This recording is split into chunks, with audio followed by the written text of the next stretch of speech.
estaba en Bogotá cuando 3 personas pidieron hablar conmigo, me hablaron de lobby, le dije que subiera, como no, yo soy muy amigo de todo el mundo, pásame flaco, siéntate, ¿qué pasó? Abrieron un portafolio, sacaron una chequera, decía es cumpleaños de la hija o el hijo, no me acuerdo si era hombre o mujer, de mi patrón, que le ponga el precio usted al cheque, hasta $1,000,000. En ese momento sentí un escalofrío en todo mi cuerpo así, no sabía ni qué decir, no supe ni la cara que hice. There's an old rumor stating that Pablo Escobar, the famous drug lord, was a big fan of El Chavo del Ocho series. It's even been speculated that Roberto Gomez and Pablo Escobar were very close friends. Whenever the cast members of El Chavo del Ocho went to Colombia for events, they would use Escobar's personal private jets and even get protection from his security. It's not known how deep their friendship was, but on the surface level, they seemed to like each other. Escobar even hired them to show up at his daughter's birthday parties since she was also a fan of their show. However, Carlos Villagrán, the actor who plays Kiko, has spoken out about this and stated that he feared working for Escobar and even declined a $1 million check to show up to his party as Kiko. Other than Kiko, the rest of the cast members didn't seem to mind working for Escobar or going to his parties.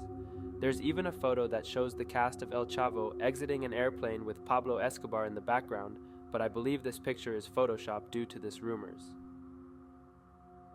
Por ejemplo, Carlos Villagrán, Kiko, ¿cuál es su relación con él? ¿Sí se peleó? ¿Sí se pelearon? ¿Se reconciliaron?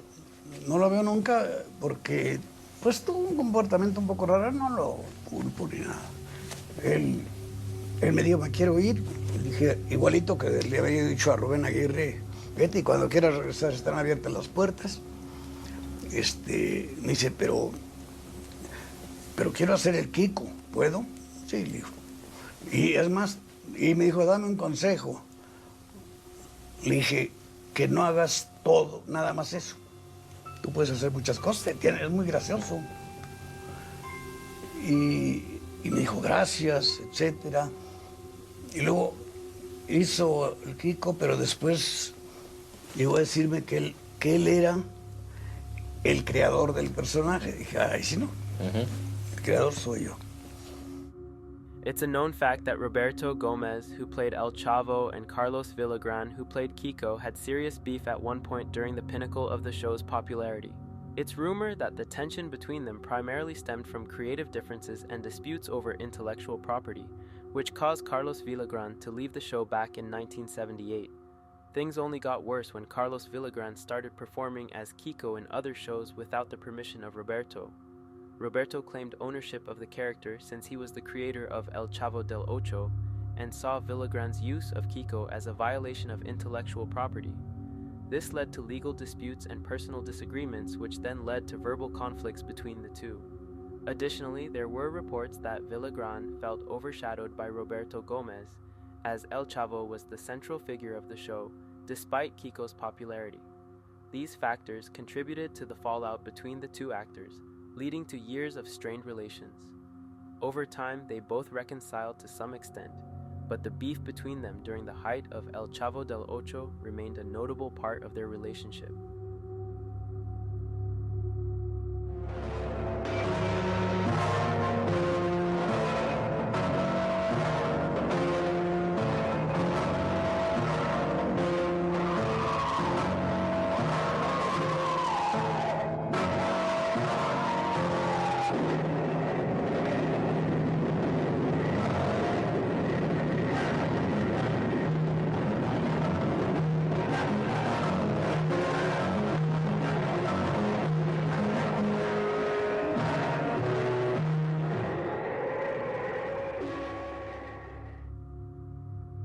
Don Ramon was one of the most favorable characters in the Chavo del Ocho series, played by Ramon Valdez.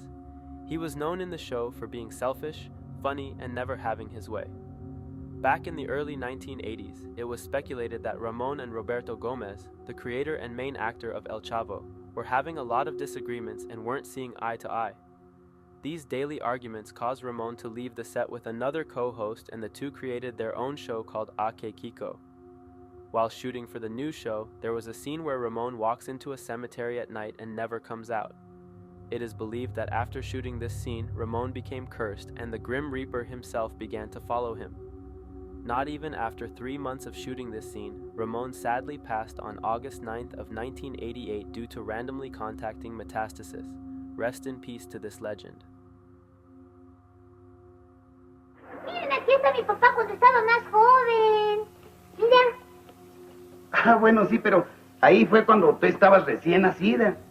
Y eso que estoy cargando eres tú. ¡Qué chiquita! Pues igual que ahora.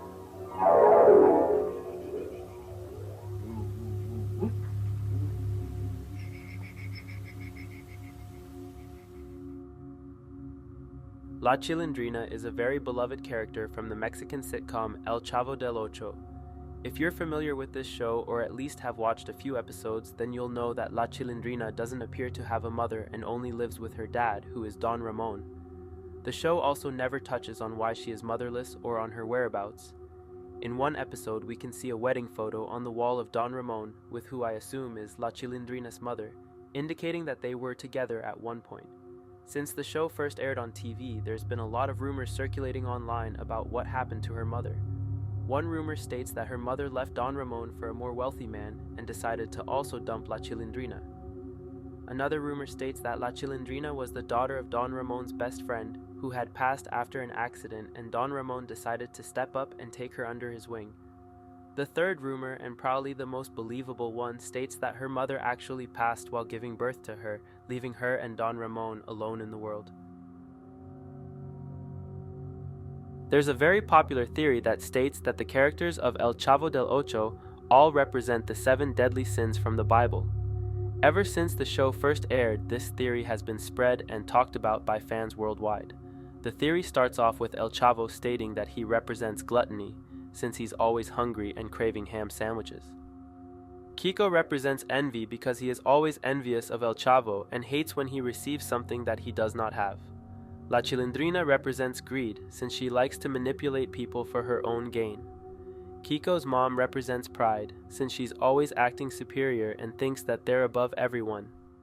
The teacher represents lust due to his crush on Kiko's mom.